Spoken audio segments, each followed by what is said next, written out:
Assalamualaikum warahmatullahi wabarakatuh. Selamat siang. Perkenalkan, nama saya Putri Parwati, NIM 4519021036, Prodi Ilmu Administrasi Negara, Fakultas Ilmu Sosial dan Ilmu Politik, Universitas Boswa Makassar.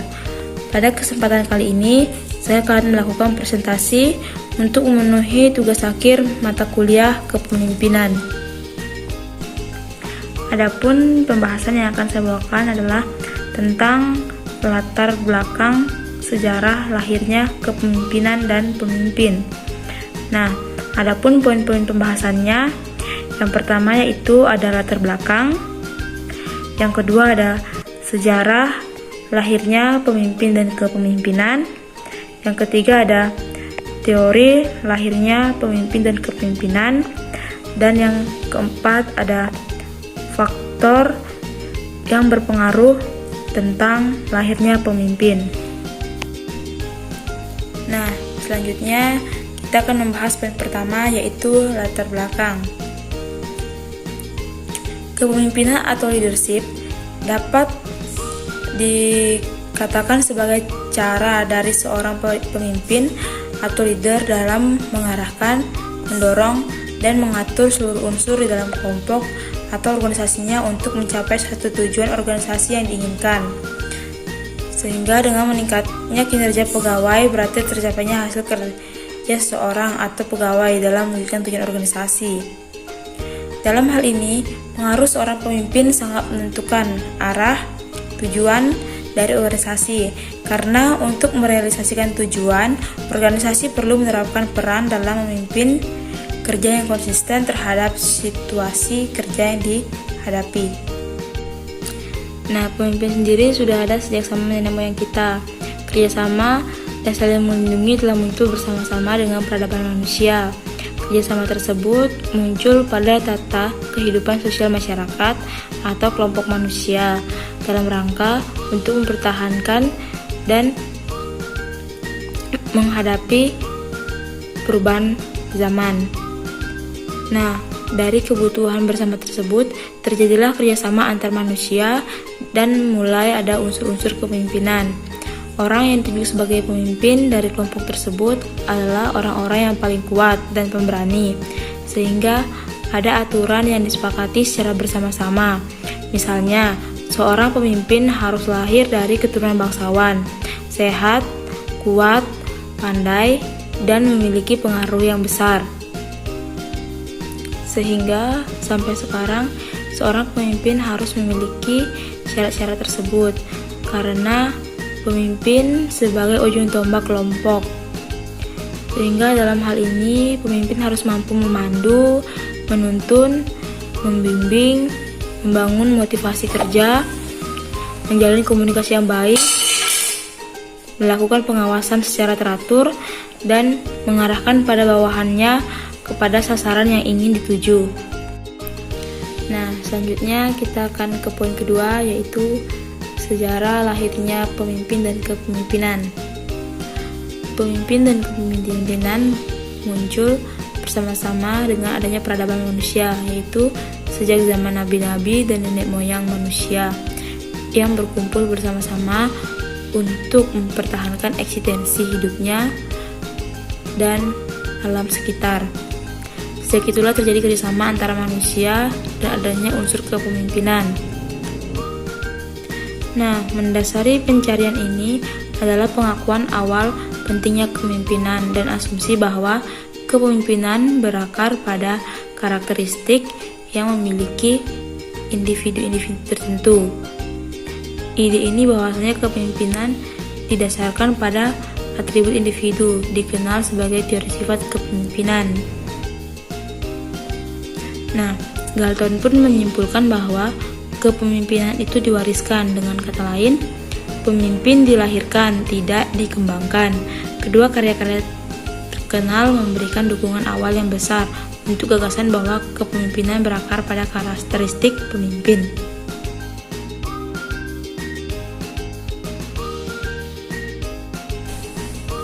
Nah, selanjutnya kita akan membahas poin yang ketiga, yaitu tentang teori lahirnya pemimpin dan kepemimpinan. Nah, di sini ada 3 teori yang membahas tersebut. Yang pertama itu ada teori genetis, teori sosial, dan teori ekologis atau sintetis. Nah, teori genetis ini menyatakan sebagai berikut, di mana pemimpin itu tidak dibuat, akan tetapi lahir jadi pemimpin oleh bakat-bakat alami yang luar biasa sejak lahir, di mana ia ditakdirkan menjadi seorang pemimpin dalam situasi dan kondisi yang bagaimanapun yang khusus, dan secara filsafat teori tersebut menganut pandangan deterministis. Nah, yang kedua yaitu teori sosial, yaitu lawannya teori genetis. Nah, menyatakan pemimpin itu harus disiapkan, dididik, dan dibentuk, tidak dilahirkan begitu saja. Setiap orang bisa menjadi pemimpin melalui usaha, penyiapan, pendidikan, serta dorongan oleh kemauan sendiri. Nah, yang ketiga teori ekologis atau sintetis. Nah, teori ini muncul sebagai reaksi dari kedua teori tersebut, di mana teori ini menyatakan seorang akan sukses menjadi pemimpin bila sejak lahir dia telah memiliki bakat-bakat kepemimpinan, dan bakat-bakat ini sempat dikembangkan melalui pengalaman dan usaha. Selain 3 teori yang mempengaruhi lahirnya kepemimpinan dan pemimpin, ada juga teori pemimpin, di mana teori ini membahas 3 poin. Di mana poin pertama ada Grand Man Theory, poin kedua ada teori perilaku, poin ketiga ada teori sifat. Nah, Grand Man Theory mengatakan bahwa pemimpin itu besar, great, a leader, dilahirkan, bukan dibuat. Leader are born, not made. Dan dilandasi oleh keyakinan bahwa pemimpin merupakan orang yang memiliki sifat-sifat luar biasa dan dilahirkan dengan kualitas istimewa sejak lahir dan ditakdirkan menjadi seorang pemimpin. Nah, selanjutnya teori sifat. Teori sifat kepemimpinan membedakan pada pemimpin dari mereka yang bukan pemimpin dengan cara berfokus pada berbagai sifat dan karakteristik pribadi masing-masing. Pada teori ini bertolak dari dasar pemikiran bahwa keberhasilan seorang pemimpin ditentukan oleh sifat-sifat atau ciri-ciri yang dimiliki. Nah, yang terakhir teori perilaku. Teori perilaku disebut juga dengan teori sosial dan merupakan sanggahan terhadap teori genetis. Pemimpin itu harus disiapkan, dididik, dan dibentuk, tidak dilahirkan begitu saja, atau leader are made, not born. Setiap orang bisa menjadi pemimpin melalui usaha, penyiapan, dan pendidikan, serta dorongan oleh kemauan sendiri. Nah, setelah tadi membahas 3 teori yang mempengaruhi lahirnya pemimpin, selanjutnya saya akan membahas tentang faktor yang mempengaruhi lahirnya pemimpin. Nah, dalam hal ini terdapat 3 faktor. Faktor pertama adalah faktor individu, faktor lingkungan, dan faktor sosial.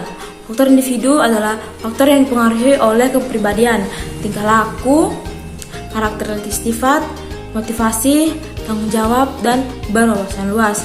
Seorang pemimpin harus mempunyai sifat tersebut karena merupakan seorang pemimpin bisa siap menjadi pemimpin di masyarakat. Nah, selanjutnya ada faktor lingkungan. Nah, faktor lingkungan ini adalah faktor yang terbentuk dari keluarga, teman, dan masyarakat luas. Faktor ini adalah faktor pendukung, tetapi juga faktor pendukung yang merupakan faktor penting untuk seorang yang ingin menjadi pemimpin, karena keluarga, teman kerja, dan masyarakat adalah bagian dari hidup orang tersebut, tempat di mana ia bisa menumpahkan isi hatinya, ide kreatif untuk membuat suatu terobosan terbaru dalam dirinya. Nah, yang terakhir ada faktor sosial. Nah, faktor sosial adalah faktor di mana kita sebagai individu harus bersosialisasi dengan lingkungan sekitarnya, misalnya dengan keluarga, teman kerja, dan masyarakat luas. Hal tersebut merupakan langkah-langkah untuk kita bisa menjadi seorang pemimpin. Nah, mungkin itu saja faktor yang mempengaruhi lahirnya pemimpin. Nah, selain 3 faktor yang berpengaruh tentang lahirnya pemimpin, ada juga faktor yang mempengaruhi terbentuknya pemimpin tersebut, di mana dalam hal ini terdapat 3 faktor. Faktor pertama ada faktor kemampuan personal, yang kedua ada faktor kondisi dan situasi, dan yang terakhir ada faktor jabatan. Nah, untuk poin pertama yaitu faktor kemampuan personal, di mana kemampuan personal adalah kombinasi antara potensi sejak pemimpin dilahirkan ke dunia sebagai manusia dan faktor pendidikan yang ia dapatkan. Jika seorang pemimpin lahir dengan kemampuan dasar kepemimpinan, ia akan lebih hebat. Dan jika dengan perlakuan edukatif dari lingkungan, ia hanya akan bisa menjadi pemimpin biasa dan standar saja. Nah, selanjutnya faktor situasi dan kondisi, di mana situasi adalah kondisi yang melingkupi perilaku kepemimpinan. Di saat situasi tidak menentu dan kacau, akan lebih efektif jika hadir seorang yang pemimpin yang karismatik. Nah, jika kebutuhan organisasi ini sulit untuk maju karena anggota organisasi yang tidak memiliki kepribadian progresif, maka perlunya pemimpinan transformasional. Nah, dan yang terakhir yaitu faktor jabatan. Nah, jabatan di sini merupakan struktur kekuasaan yang pemimpin duduki. Nah, jabatan tidak dapat dihindari terlebih lagi dalam kehidupan modern saat ini, di mana jabatan ini merupakan sudah terstrukturfikasi dengan baik. Nah, mungkin itu saja penjelasan mengenai faktor yang mempengaruhi terbentuknya seorang pemimpin. Nah, selain ada faktor yang berpengaruh terbentuknya pemimpin dan lahirnya pemimpin, ada juga faktor-faktor yang berpengaruh untuk keberhasilan seorang pemimpin, di mana dalam hal ini terdapat beberapa faktor. Faktor pertama ada moral, disiplin, kecakapan, dan jiwa korsa. Nah, moral sendiri adalah keadaan jiwa dan emosi seorang yang mempengaruhi kemauan untuk melaksanakan tugas dan akan mempengaruhi hasil pelaksanaan tugas perorangan maupun organisasi. Nah, yang kedua disiplin. Disiplin adalah ketaatan tanpa ragu-ragu dan tulus ikhlas terhadap perintah ataupun petunjuk atasan serta peraturan yang berlaku. Disiplin terbaik adalah disiplin yang didasarkan oleh disiplin pribadi.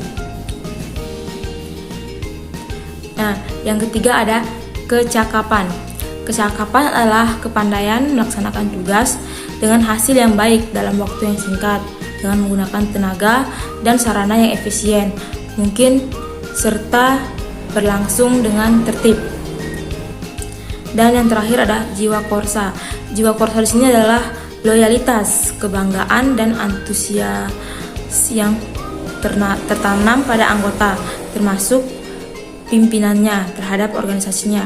Dalam suatu organisasi yang punya jiwa korsa yang tinggi, rasa ketidakpuasan bahwa dapat dipadamkan oleh semangat organisasi. Nah, dari pembahasan mengenai latar belakang muncul dan lahirnya pemimpin, dapat saya simpulkan bahwa pemimpin dan kepemimpinan itu sudah ada sejak peradaban manusia, yaitu sejak zaman nenek moyang kita. Nah, yang dimana pada masa itu manusia sudah berkumpul bersama-sama untuk mempertahankan eksistensi hidupnya. Dan di Indonesia sendiri, kepemimpinan dan pemimpin berkembang melalui 3 fase. Nah, fase yang pertama itu pada masa kolonial Belanda sekitar tahun 1953. Nah, fase ini dapat disebut sebagai fase mandor atau fase klerek. Nah, selanjutnya fase kedua. Nah, fase ini dimulai sekitar tahun 1953 sampai 1980. Fase ini dapat disebut sebagai fase perkembangan administrasi dan manajemen. Dan yang terakhir itu fase ketiga sekitar tahun 1980 dan 2000 hingga saat ini. Nah, fase ini juga dapat disebut sebagai fase kepemimpinan baru dan fase kepemimpinan global. Selanjutnya ada juga teori tentang lahirnya kepemimpinan dan pemimpin menurut Kartono 1998, yaitu tentang teori genetis, teori sosial, dan teori ekologis atau sintetis. Nah, dan pada akhirnya, setiap manusia yang dilahirkan di dunia ini dari awal hingga akhir pada dasarnya merupakan seorang pemimpin. Karena seorang pemimpin itu tidak pernah memandang dari mana kita lahir, seberapa tinggi pendidikan tak, terus apa warna kulit dan jenis kelamin. Karena semua orang itu bisa menjadi pemimpin, tapi tidak semua orang bisa menjadi pemimpin yang baik. Oleh karena itu, sebelum bisa menjadi pemimpin, sebaiknya kita harus mampu memimpin dan bertanggung jawab pada diri sendiri. Karena ketika sudah mampu memimpin dan bertanggung jawab pada diri kita sendiri maupun orang di sekitar kita, maka akan dengan mudah untuk kita bisa menjadi seorang pemimpin yang baik di masyarakat. Berikut beberapa referensi yang saya gunakan dalam penyusunan materi ini, baik itu referensi dari Google maupun beberapa website lainnya. Nah, mungkin itu saja presentasi saya pada siang hari ini. Kurang dan lebihnya mohon dimaafkan. Saya akhiri. Wassalamualaikum warahmatullahi wabarakatuh. Selamat siang dan terima kasih.